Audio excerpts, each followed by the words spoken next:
كم سنه دلوقتي يا عم راجل؟ سنه عشان بس ببص على الجهاز. ايه؟ 58. احنا عاملين العمليه دي من امتى؟ من 2017. من كام سنه يعني؟ مش عارف سيادتك. 2017. 2017. ده احنا داخلين على 8 سنين. ايوه 8 سنين. أيوة. انا عملت بنتك بعد كده. ايوه وعملت حفيدتك أيوة. باين الغده برضه. أيوة.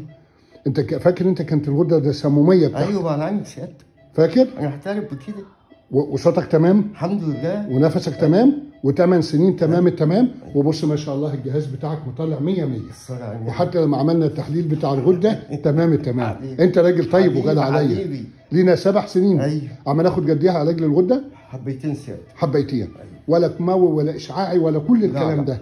والامور بتاعتنا تمام التمام. امورنا تمام. وصوتنا تمام. ونفسنا تمام. حتى لما سالتك النهارده فيه اي تجلطات او فيه تشنجات ولا فيش الكلام ده؟ لا اما ناخد حبيتين بس ولا اما ناخد كالسيوم ولا غيره؟ لا. وبنتك كويسه الحمد لله؟ 100. اعتقد حملت بعد العمليه. ايوه وضعت برضه شلت لها الغده. أيوة. انت فاهمني؟ وفي واحده تاني برضه جت من طرفك شلت لها الغده اعتقد. ايوه انت بتاعي. ربنا يشفيك. ربنا يشفيك. انت راجل محترم. شوف لما هديت كل الامور بتاعتك طالعه ممتازه. ربنا يتمم.